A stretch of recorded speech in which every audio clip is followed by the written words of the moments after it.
Ollie, congratulations on coming third in race 8. You must be very happy with your team. Exceedingly happy, yeah. It was a very tough race. It's a bit strange when you sort of expect it to be mostly downwind and you know, you're prepared a little bit for the heat and then you end up going upwind, locking up the boat, no wind down the hatches. Mentally quite draining, physically quite draining, and a very long race as well. So really proud of them. They worked really hard. You know, it's amazing to see how much they've come on, and the hard work paid off in that we got a podium and some gate points, which meant that we equalled on points for that leg. So with Henry Lloyd, who came first, obviously, very good. What does being a skipper for the Clipper Round the World race mean to you, and why Clipper? I think I wanted to do Clipper because it's always been an ambition of mine to sail around the world, and to be able to do so on a matched fleet of racing yachts and actually be, you know, competitively go around the world was an amazing opportunity. For a long time now, I've also been involved with teaching people how to sail training, everything from yachtmaster, comp crew, through to some race training and stuff like that. So it was I was able to marry two dreams. I was able to, I love instruction, sailing instruction, and I love the idea of being able to sail around the world. So Clipper was sort of the perfect synergy between those two. And for me, I think the Clipper race it was an opportunity, if I'm completely honest, it's for the personal sort of selfish aims, was to get as much experience as I could in as short a space of time as I could. And you know, every day I go to sea, I learn something new, whether it's about people management or about sailing. So it's been a phenomenal opportunity, and so far it's been everything I expected it to be and more. You've just completed race 8, that's halfway around the world. Yes. We're in Singapore, you start in London. What have you learned so far?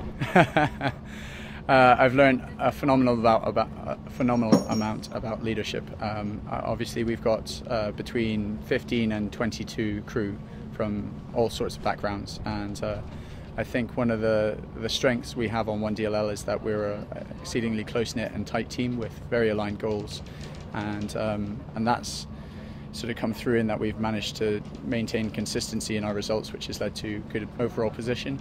And developing that team has been a challenge, but it's also been very rewarding. Sailing wise, you know, I've never sailed in the Southern Ocean before, and when we went through sort of 90-knot winds, 100-foot waves, surfing down the waves at 32 knots, you know, that was a phenomenal weather that you know, no one on the boat had seen before, including myself. The boats were amazing, and the crew were amazing. We came through it unscathed, well, more than unscathed. We actually performed well on the race course. And that was absolutely, you know, the seascapes are something that you'll never see anywhere else in the world, maybe the North Pacific.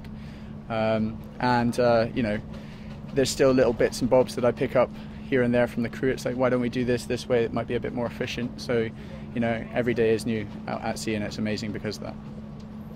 So this past leg from Brisbane to Singapore was approximately 4,500 nautical miles. You spent 33 days at sea. And you had a number of meteorological challenges. Yes. Tropical storms, Pacific Ocean equivalent of the doldrums, geographical challenges from the narrow passages through the Indonesian island chain. What was it like to sail in these conditions, and how did you tackle some of those challenges? Well, I think the first thing that was that, you know, it's about front-loading the crew with the information so that they know what to expect. So it starts well before the race with the preparation, and that's part of our ethos on board. Is the pyramid is based on preparation. So we went through everything that we would expect to happen. We talked about everything from the small risk of piracy, through to the tropical revolving, you know, storms that we might encounter, through to the doldrum type weather, sort of old charts lead-lined in the 1800s.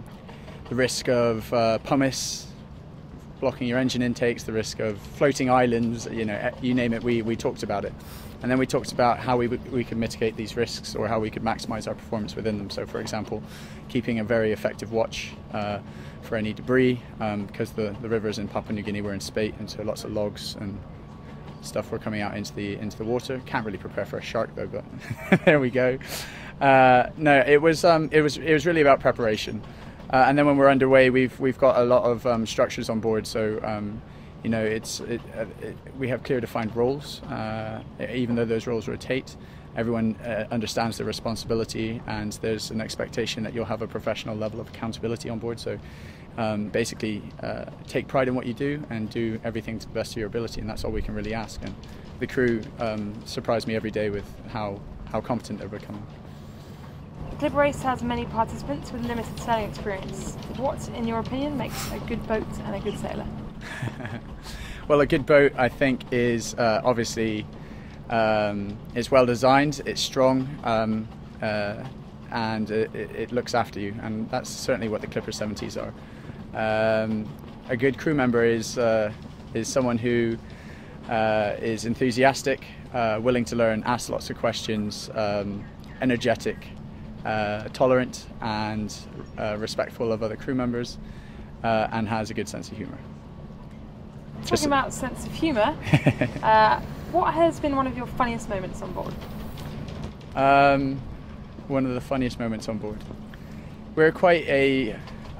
it's an interesting question. On board we've got a very international crew, but there's quite a few Dutch and quite a few British, and so there's very much a stoic sense of humour on board. Like we celebrate as much our successes, but we celebrate our mistakes where we can improve on them as well. So I'm sure people who've been following our blogs understand that we've had 1 or 2 kite mares, and there's been some fairly, with hindsight, there's been some funny reasons for these, but I think that on board many of the funniest moments are once we've sorted out after sorted out a problem, and we look back at it and go, we often laugh at ourselves, have a little dance in front of the cameras, because if you're not going to laugh about something like that, then you end up crying. So but one particular moment comes to mind, and I'll just say it's called the tack line trio, and some of the crew members managed to wrap the tack line, which is at the very front of the boat, around the rudder, which is at the very back of the boat, while we didn't even have a kite up.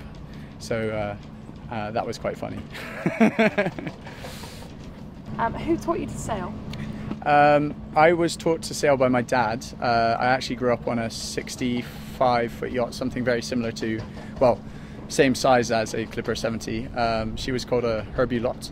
She's a French design. Actually had the same engines as these boats have on them. He taught me how to sail, and he eventually managed to get me a little topper thing that we built as well, so that was good. And then eventually I went to, I think a lot of credit must also go to my godfather, Crispin, who taught me how to race in Yorkshire ONE Designs in Yorkshire. And then eventually I went to the UKSA to do my commercial endorsements, and they did a good job at getting me through my yacht master and giving me a broad range of experience in the south coast of the UK. And what was the first boat that you ever sailed? The first boat I ever sailed was Windchild, the Herbulot 63, at the ripe old age of 18 months. The Clipper 70s are kitted out with Harken hardware. Yeah. Have you used Harken products in the past? I have used Harken products in the past, yeah. They're certainly a market leader and one of the most common sets of winch and sailing equipment, sort of deck gear that I've come across. Always been very impressed with their products. Are there any Harken products you recommend for keeping your boat in top condition and race ready? I think that the Harken guys have done a fantastic job with the Clipper 70s. The 2 pedestals and the setup means that a lot of the evolutions that we do are a lot quicker and easier than they were on the Clipper 68s. So we're able to put more power down. Certainly we've been given a lot of advice from Harken about how to keep everything in top condition, and that includes using stuff like one drop and just using the right products in the right areas. They came up with some very good laminated guides so that the crew know exactly how to maintain and how to keep the kit in top nick, and so far it's been working well. Due to unseasonable weather, the race to Singapore was shortened. How did this affect your crew and your tactic? Well, when we were fighting to the first race finish, we were obviously 19 minutes behind Henry Lloyd. So had the race not been shortened, it may have given us an opportunity to catch up those 19 minutes. However, as it was, we were in a podium position, so it was a mixed amount of sort of joy and tribulation when it was called, when it was shortened, because we would have relished the chance to fight for those 19 minutes, but also you've got to be very happy with the podium place. We've been following your skipper's blogs, and you always finish with a quotation, which we love. What would be your quote for today? On the spot. Luck is a product of sweat. No, it's fine. No. Thank you, Ollie. We wish you and the ONE DLL team all the best luck in the next race. Thank you very much.